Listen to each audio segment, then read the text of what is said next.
I'm Ghida Fakhry. Welcome to this Al Jazeera news special. For 10 years, he was the world's top diplomat, instantly recognized, hailed and criticized, but always at the center of world affairs. A charismatic, globe-trotting Nobel Prize winner, Kofi Annan, the 7th Secretary General of the United Nations, steps down at midnight on the 31st of December, after a decade of highs and lows, of hopes and deceptions. Last summer, I traveled with Kofi Annan on his last trip to West Africa as Secretary General. More recently, I sat down with him in his office at the UN in New York, where he commented on world events and reflected on his accomplishments and failures. Here now is our retrospective, Kofi Annan, 10 years at the top.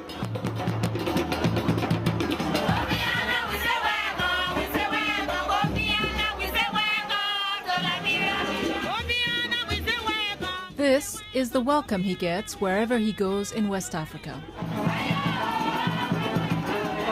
They consider him their own.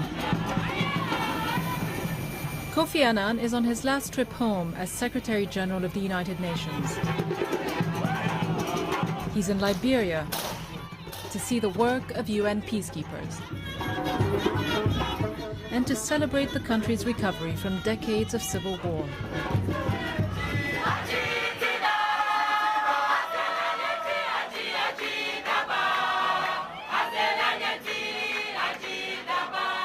I'm proud, Mr. Secretary General, as all Liberians and Africans are proud to see you, this noble son of Africa, in the United Nations for 10 years, having transformed its image to one of credibility, respectability, responsiveness to the needs of the world.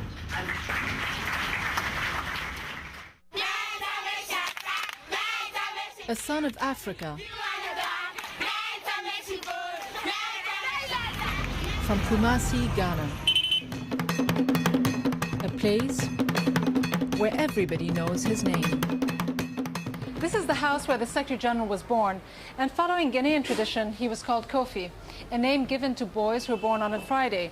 And it is here, at a very early age, that he displayed the traits of character that would later help him become the world's top diplomat. Kofi, he was a very good boy.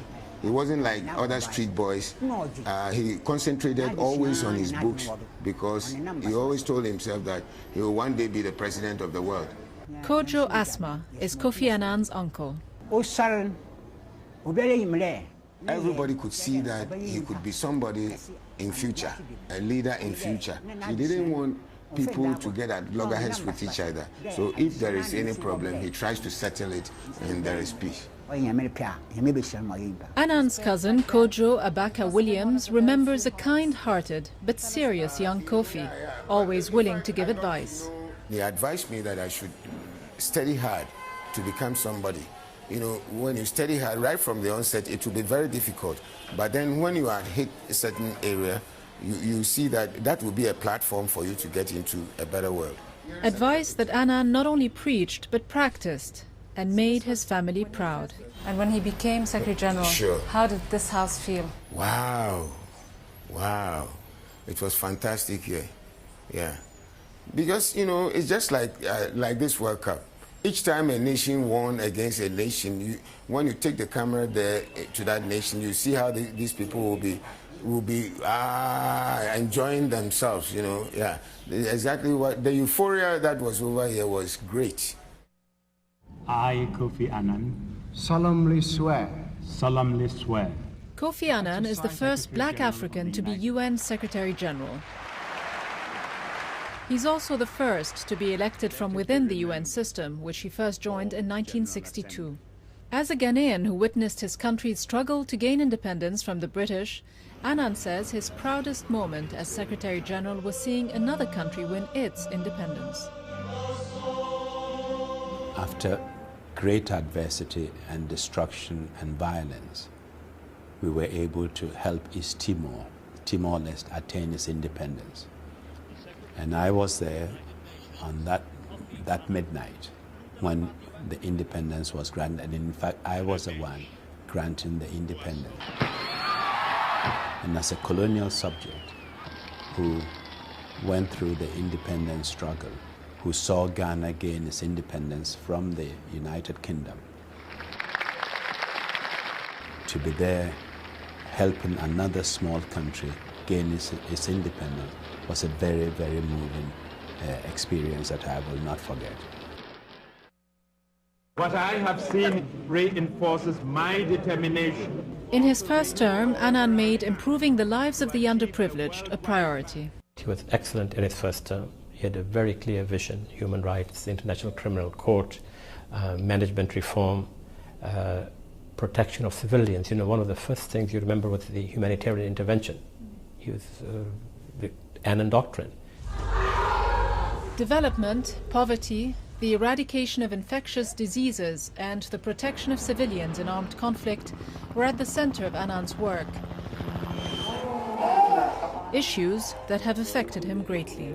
Sometimes as I travel the world and I see the misery and the destruction wrought by war, I'm the only one, and probably my wife, who knows how often sometimes you hold back the tears and try not to let your feelings and emotions come through. He gets upset especially when he sees injustices being made, the suffering of people. But he's, I think, when I want to describe him, I think he's so richly faceted. He has those kind of inequalities which comes really from within. It's within himself. He goes to find the answers. I mean, he listens and he learns, but then he goes inside himself to find the ultimate answers and into his inner compass. And he has his wisdom, which I also think comes from his childhood, his growing up in Ghana. Wisdom, which his close friend Nana Akufo-Addo says comes from his careful deliberation of all issues. He's always been somebody who was very, very slow to make up his mind on issues until he was sure that he had as many of the elements of a given issue as possible. And once he had made up his mind, he's also very firm about it. Annan's tireless work was recognized when he and the United Nations were awarded the Nobel Peace Prize in 2001.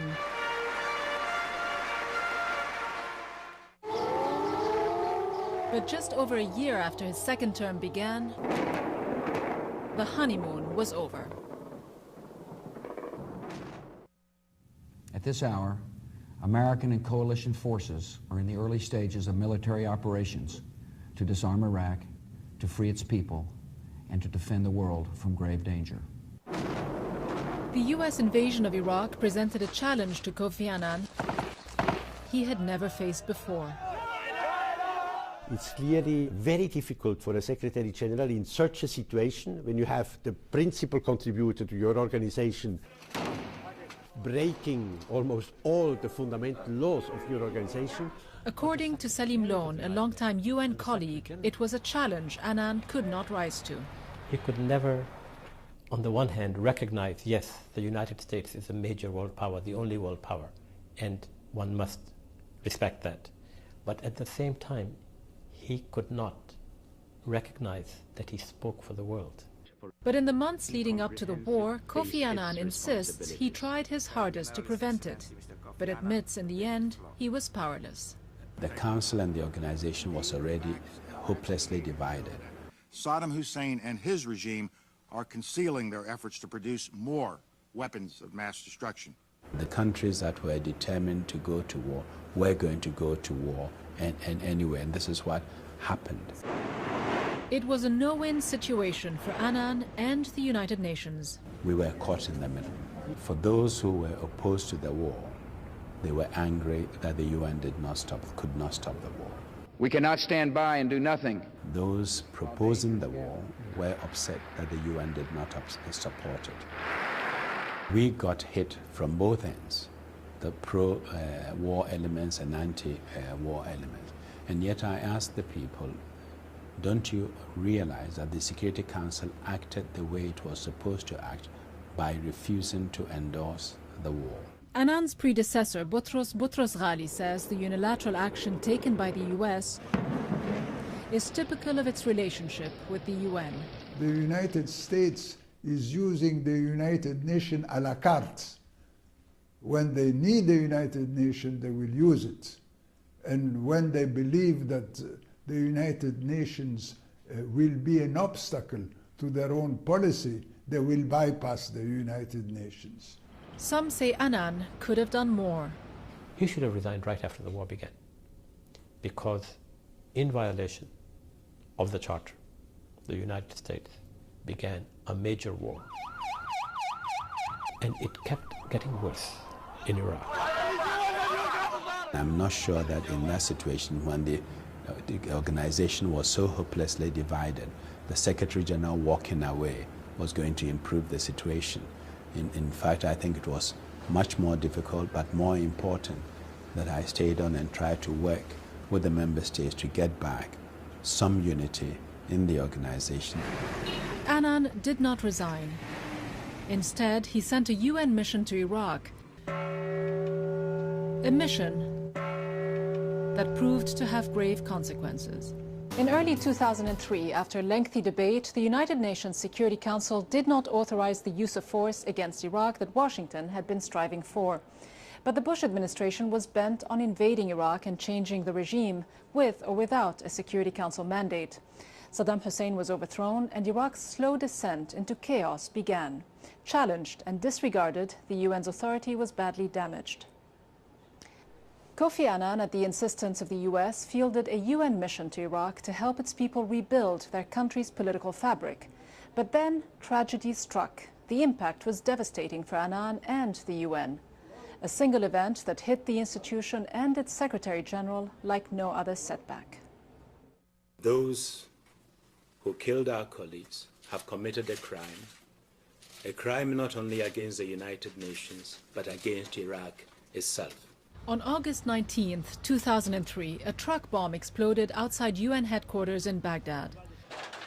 More than 100 people were injured, 22 people were killed, including the chief envoy and close friend of Kofi Annan, Sergio Vieira de Mello. I never supported the war, and everybody knew that. On the other hand, I felt the obligation that we needed to help the Iraqi people at the end of the war, and that is why we sent in a good team of people who unfortunately were brutally killed in Iraq. Salim Lone was a part of that UN mission. When the bombing took place, Kofi Annan did not ask us to leave Baghdad. And we will continue our work. The whole cabinet, Kofi Annan's cabinet, unanimously decided that we must pull out our people immediately. Kofi Annan decided no. Personally, he was horrified, but the pressure from the US was overwhelming. And so he refused to ask us to leave after the terrible bombing which killed Sergio. But a commitment to provide aid in Iraq was not enough for some in Washington, Very good, thank you. who were angry that Kofi Annan did not endorse the war. This, according to many, led some members of the US Congress to launch a campaign against the UN and its Secretary General. There were bribes, there were kickbacks, there was lax oversight from the Secretariat. He was slandered in the oil for food program, personally slandered in an incredible way. The Oil for Food program was designed to alleviate the suffering of the Iraqi people caused by the sanctions imposed on the country. Kofi Annan's son KOJO worked for one of the UN contractors. He was accused of abusing his father's authority to win that contract for his employer. As a Secretary General, it was difficult for me to stand there and hear the organization being badgered like this. And as a father, it was also difficult to hear what was being said about the son. We have found no corruption by the Secretary General. His behavior has not been exonerated by any stretch of the imagination. Though the 18-month investigation led by Paul Volcker did not incriminate Kofi Annan, he admits the so-called Oil for Food scandal was his lowest point as Secretary General. It was painful. I knew it was deliberate, it was dishonest, that they were trying to get to me, and if they couldn't get to me through my son. It's in his interest and the United Nations' interest for him to step down. A personal attack, many believe, by some members of the Republican Party. He needs to think about stepping down. who felt Annan was siding with the Democrats in the lead-up to the 2004 US presidential elections, when he for the first time called the war in Iraq illegal. I don't think there was an intention to sway the election. I think that would be unbelievably audacious of the Secretary General. But he was reflecting not so much his own views, although they may have been personal, but the views of many member states. There was a tremendous backlash in the global community about the legality of the war in Iraq.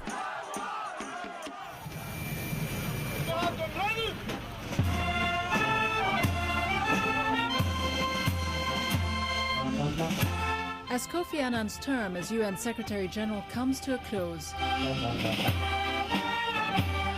he admits that 10 years on, despite his efforts, the world is not a safer place. I am worried about the broader Middle East. I'm talking from Iran through Iraq to Syria to Lebanon to Palestine and Israel. All these are linked. I mean, what happens in Iraq has impact on the broader region. How we handle the Iranian dossier will have impact on the broader region. And we need to be very, very careful and wise how we deal with that whole area.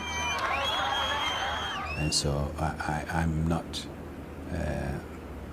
one of those who believes that the world is safer today than it was 5 years ago. As a new dawn begins in his life, Annan plans to spend more time in his native Ghana, where he'll renew his commitment to helping his own people. I would want to be active in Africa. We are the only continent that can't feed itself. The only continent that has not been through a green revolution. And the only continent that knows that next year there will be a drought and the year after probably. I want to give a bit of time to that.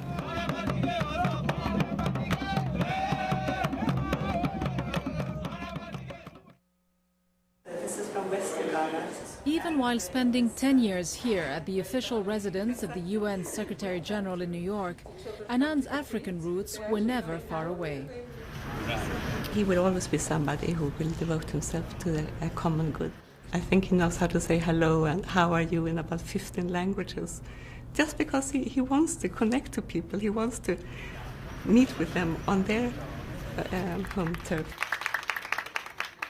I, Han Ki-moon, solemnly swear.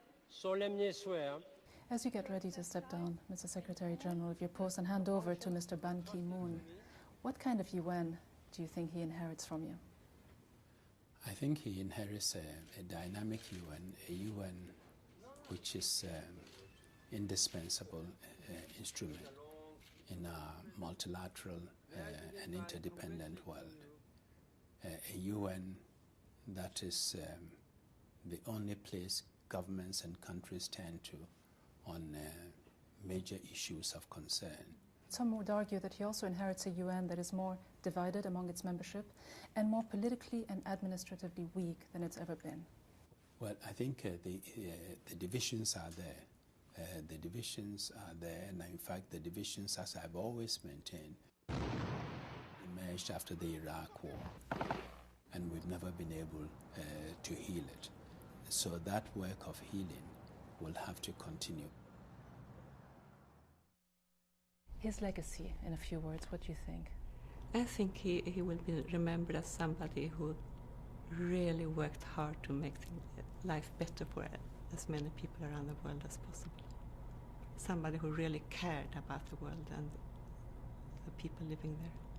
I think he'll be remembered as a very warm, humane and wonderful person who did very well when he became Secretary General in the first few years, but who subsequently was pushed to the brink by overwhelming US pressure to do things that he should never have done. He preserved the United Nations from destruction by the Bush administration. I don't see him as somebody who has been a poodle, who has been a puppet of the Americans, or somebody who has been there doing the American, working the American agenda. I've not seen him that way. I think that in many issues, in several important issues, the spread of democracy, the belief in the rule of law, belief in human rights, democratic accountability.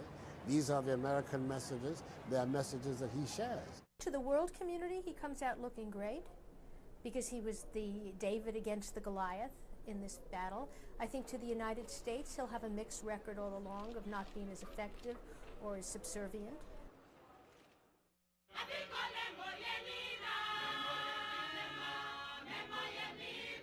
I think when I walk out of here, I'm leaving with the full confidence that I have done my best, and hopefully the UN is a better place today than what I found, and is as indispensable as ever, and that member states and the peoples around the world will continue to rely on this organization, and we will continue speaking out for human dignity and respect for the individual and their well-being.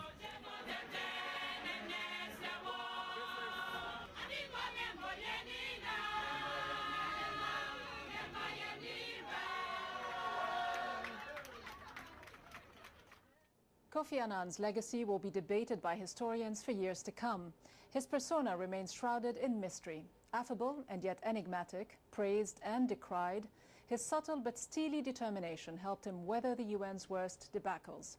Even his harshest critics acknowledge that his spirit, his skills, his stamina, and his aura have raised the profile of the United Nations and that of its Secretary General to new heights, for better or for worse. That's it for our new special, Kofi Annan, 10 Years at the Top. I'm Ghida Fakhry in Washington. Thanks for joining us.